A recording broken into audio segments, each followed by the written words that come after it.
شروع کرتا ہوں اللہ کے ببرکت نام سے جو بڑا مہربان اور نہایت رحم کرنے والا ہے۔ سورہ کہف میں مذکور اصحاب کہف کا کتا اپنے دونوں بازوؤں کو پھیلائے کیوں بیٹھا رہا؟ المانیہ جرمن کا ایک فزیشین ڈاکٹر کا بیان ہے کہ میں کسی سفر میں ایک بار ایئرپورٹ پر تھا کہ اچانک ایک نوجوان نے قرآن کا مترجم نسخہ مجھے گفٹ کیا۔ میں نے اس کا دل رکھنے کے لیے تھینکس کرتے ہوئے لے لیا۔ اس کے سامنے اس سے اوجھل ہونے کے بعد اس کو پھینک دوں گا۔ تھوڑی دیر کے بعد وہ میری نظروں سے غائب ہو گیا۔ میری بھی فلائٹ کا وقت ہو چلا اور میں جہاز میں بیٹھ گیا۔ سفر طویل تھا۔ اکتاہٹ کی وجہ سے ادھر ادھر پلٹی لی تو جیب میں کچھ وزن سا محسوس ہوا۔ نکالا تو وہی قرآن کا نسخہ تھا جسے میں بھول گیا۔ خیر دل میں خیال آیا دیکھوں تو صحیح کیا ہے اس میں۔ میں نے کھولا تو میرے سامنے سورہ کہف کھلی اور میں دھیرے دھیرے ورق گردانی کرنے لگا۔ اچانک میں دو ایسی آیات سے گزرا جنہوں نے مجھے ٹھہرنے اور غور کرنے پر مجبور کر دیا۔ وہ دونوں آیتیں یہ تھیں۔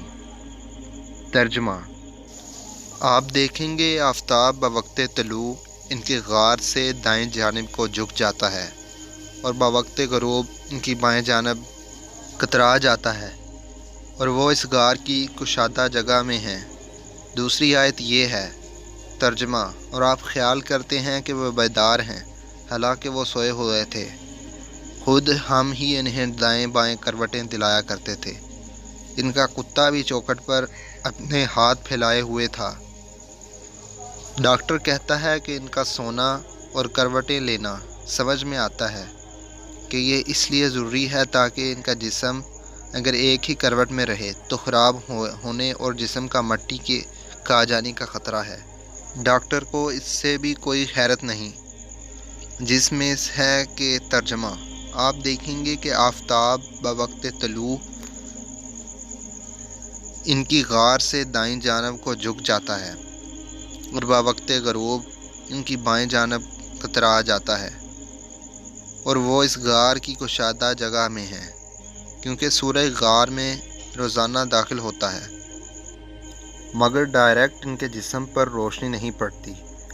ڈاکٹر کا کہنا ہے کہ علم طب میں یہ بات یہی ہے تاکہ جسم پر بستر کے نشانات نہ پڑیں۔ ضروری ہے کہ کمرہ ہوادار ہو، سورج کی روشنی اس میں آتی جاتی ہو، لیکن سیدھی جسم پر نہ پڑے۔ پھر ڈاکٹر دوسری آیت کے بارے میں غور و فکر کے بعد کہتا ہے، ایک کروٹ لینا بھی ضروری ہے۔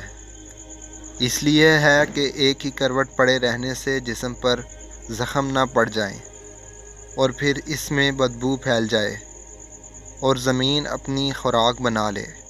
ڈاکٹر کہتا ہے، اب تک مجھے جس چیز نے سب سے زیادہ حیرت زدہ کیا ہے وہ ان سب کا کتا ہے، جس کے بارے میں آیا ہے کہ اس نے کروٹ نہیں لی بلکہ ویسے ہی اپنے دونوں بازو پھیلائے ایک ہی حالت میں تقریباً 309 برس بیٹھا رہا اور اس کے جسم کو کچھ نہیں ہوا، نہ زخم لگے نہ ہی اس میں بدبو پیدا ہوئی۔ اس آیت کریمہ نے اس تحقیق کرنے پر مجبور کر دیا اور وہ اس پر ریسرچ کرنے لگا۔ اس کی حیرت کی اس وقت انتہا نہ رہی جب تحقیق سے اس نے یہ پایا کہ کتے کے جسم میں چمڑے کے نیچے ایک حدود ہوتا ہے جو ایسے قسم کا کوئی مادہ نکالتا ہے جس سے کتا اگر زندہ رہے تو اس کا چمڑا خراب نہیں ہوتا، بھلا وہ کتنے برس تک کیوں نہ بیٹھا رہے۔ اسی وجہ سے ان سب کا کتا ان سب کی طرح کروٹ نہیں لے رہا تھا۔ اس معجزاتی آیت کریمہ نے اس المانی ڈاکٹر کو اسلام لانے پر مجبور کر دیا اور وہ مسلمان ہو گیا، الحمدللہ۔ اور ہمیں اس المانی ڈاکٹر کے اسلام قبول کرنے نے حیران کر دیا کہ ہم میں کتنے لوگ ہیں جو قرآن کو اس طرح پڑھتے ہیں جس طرح اس ڈاکٹر نے پڑھا، سمجھا، تحقیق و تدبر کیا، غور و فکر کیا اور ایک بہترین نتیجے پر پہنچا۔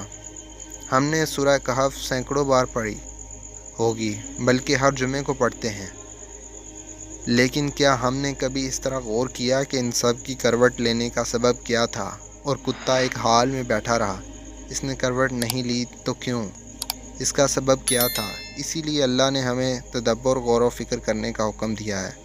کہا جاتا ہے کہ اصحاب کہف کا کتا اپنی وفاداری کے سبب جنت میں جائے گا، جبکہ کتا نجس العین ہے، اور جنت پاکیزہ مقام ہے جو اللہ کے مقربین کے لیے مخصوص ہے۔ اس میں حرام اور نجس جانور کا داخلہ کس طرح ممکن ہے؟ کیا قرآن و حدیث میں اصحاب کہف کے کتے کا کوئی ذکر موجود ہے؟ آخر کتے نے اصحاب کہف کے ساتھ کون سی وفاداری نبھائی کہ جس بنا پر اس کتے پر جنت واجب ہوئی؟ آئیے سب سے پہلے تو بات کرتے ہیں کہ کتے کو نجس العین کیوں کہتے ہیں۔ 3 وجوہات ہیں کہ جس کی بنا پر کتا حرام ہے۔ سب سے پہلی تو یہ ہے کہ کتا ساری رات جاگتا ہے، اور جب اللہ کی رحمتوں کا نزول ہوتا ہے تو یہ اوندے منہ ہو کر سو جاتا ہے۔ دوسری وجہ یہ ہے کہ کتا اپنے ہم جسم کو دیکھ کر ہمیشہ نفرت کا اظہار کرتا ہے اور بھونکتا رہتا ہے۔ تیسری وجہ یہ ہے کہ کتا اپنا کھانا کھا کر باقی بچے ہوئے کھانے کے اوپر مٹی ڈال دیتا ہے تاکہ وہ کسی اور کے کام نہ آ سکے۔ یہ تو ہو گئی کتے کی نجاست کی باتیں۔ اب آپ کو اس سوال کا جواب دینے سے پہلے کہ کتے پر جنت کیوں واجب ہوئی ہے، پہلے آپ کو مختصر اصحاب کہف کا واقعہ بیان کرتے ہیں، جس سے معلوم ہو سکے گا کہ کیسے کتے نے اس سے وفاداری کی۔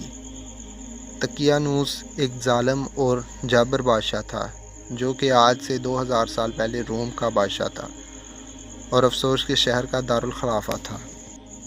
پورے شہر میں جو کوئی بھی بتوں کی پوجا سے انکار کرتا، بادشاہ دقیانوس اس کو قتل کروا دیتا تھا۔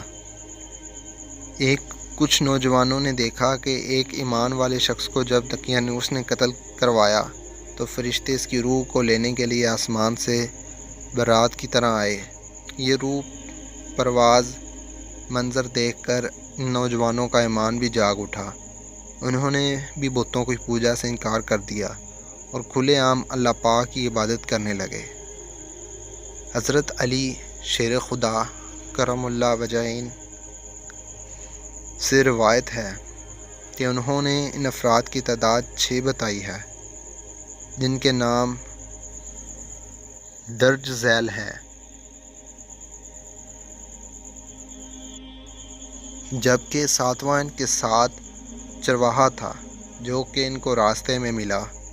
8واں ان کے ساتھ ایک کتا تھا جس کا نام قطمیر بتایا گیا۔ اب ہوا یہ کہ ان 6 ایمان والوں کو بادشاہ دقیانوس نے 3 دن کی مہلت دی کہ وہ بتوں کی پوجا شروع کر دیں، نہیں تو انہیں قتل کر دیا جائے گا۔ تیسرے دن یہ 6 نوجوان کچھ سامان کے ساتھ ہجرت کر گئے۔ شہر کی سرحد پر انہوں نے ایک چرواہا ملا۔ جب انہوں نے چرواہے کو اپنا ایمان کا واقعہ سنایا تو اس کا بھی ایمان جاگ اٹھا، وہ بھی ان کے ساتھ ہو گیا۔ چرواہے نے اپنی بکریوں کو آزاد کر دیا، جبکہ اس کے پاس ایک کتا بھی تھا جس کو وہ لوگ اپنے ساتھ لے گئے۔ شہر افسوس سے تقریباً 6 میل دور ایک غار میں انہوں نے پناہ لی۔ بادشاہ دقیانوس کو جب اس بات کا علم ہوا تو وہ اپنی فوج کو لے کر ان کی تلاش کے لیے نکل پڑا۔ جب وہ بادشاہ اپنی فوج کے ساتھ اس غار کے منہ پر پہنچا جس پر اصحاب کہف نے پناہ لی رکھی تھی تو بادشاہ نے دیکھا کہ ایک شکاری کتا اپنے اگلے دونوں پاؤں پھیلا کر غار کے دروازے پر بیٹھا ہے۔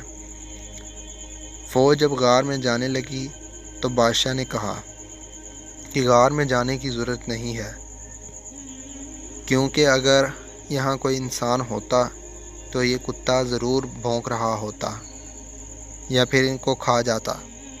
کتا بادشاہ اور فوج کو دیکھ کر بھی اس طرح سکون سے بیٹھا رہا۔ اس طرح وہ بادشاہ واپس لوٹ گیا۔ اللہ پاک سورہ کہف کی آیت نمبر 22 میں فرماتا ہے، اور ان کا کتا غار کے دہانے کے اندر اپنے دونوں اگلے پاؤں ہاتھ پھیلائے پڑا ہے۔ ایک روایت میں ہے کہ اصحاب کہف اس غار میں 309 سال تک سوئے رہے، اور جب ایک نیک دل بادشاہ بیدروس کی حکومت آئی تو اس کے زمانے میں لوگ یہ قیاس کرنے لگے، ایک دفعہ جو مر جائے وہ دوبارہ زندہ نہیں ہو سکتا۔ چنانچہ بادشاہ بیدروس نے اللہ پاک سے دعا فرمائی کہ کوئی ایسا معجزہ دکھا کر میرے لوگ یہ مان لیں کہ مرنے کے بعد اللہ دوبارہ ضرور زندہ کرے گا اور قیامت برپا ہوگی۔ اللہ نے بادشاہ کی دعا قبول کی اور ایک چرواہے نے اپنی بکریاں پالنے کے لیے اسی غار کو چنا جس میں اصحاب کہف تھے۔ اس چرواہے نے غار میں منہ پر بنی دیوار کو گرایا جس سے اصحاب کہف باہر آ گئے۔ اب بات صرف اتنی ہے کہ کتے کی ایک عادت بھونکنا ہے، لیکن اصحاب کہف نے کتے نے بس اپنی ایک عادت چھوڑی تو اللہ نے اس پر جنت واجب کر دی۔ اس کتے نے اپنی فطرت کو چھوڑا، یہیں پر حکم ہوا کہ اس کتے پر جنت واجب ہے۔ یہ تمام باتیں تفصیل سے بتانے کا مقصد تھا کہ تمام باتیں جس سے کتا نجس العین ہے وہ آج ہم بھی پھیل چکی ہیں۔ ذرا غور کریں، کیا آپ اور میں اس عادت کا یا اس فطرت کا شکار نہیں ہیں؟ ساری رات اپنی بے جا مصروفیات میں جاگ کر طلوع آفتاب کے وقت سو جاتے ہیں۔ اپنے ہی بہن بھائیوں کو نفرت سے دیکھنا، ان کے لیے آسانیاں پیدا کرنے کی بجائے مشکلات پیدا کرنا میری اور آپ کی فطرت کا حصہ نہیں ہے۔ اپنی غذائی ضروریات پوری کرنے کے بعد کھانے کو فریج جیسی مشین میں فریز کر دینا اور بعد میں ضرورت نہ پڑنے پر ضائع کر دینا ہمارا روز کا معمول نہیں۔ آپ اندازہ کریں کہ اگر ایک پلید جانور اپنی اس بری عادت کو کچھ دیر کے لیے ترک کرتا ہے تو اللہ پاک اس پر جنت واجب کر دیتا ہے۔ ہم تو پھر بھی اشرف المخلوقات ہیں۔ آئیے آج سے یہ عہد کرتے ہیں کہ ہم تمام برے اعمال چھوڑ کر اللہ کی عبادت میں دل و جان سے مگن رہیں گے۔ اللہ پاک ہم کو صراط مستقیم پر ڈٹے رہنے کی توفیق عطا فرمائے۔ تم آمین لکھنا نہ بھولیے گا۔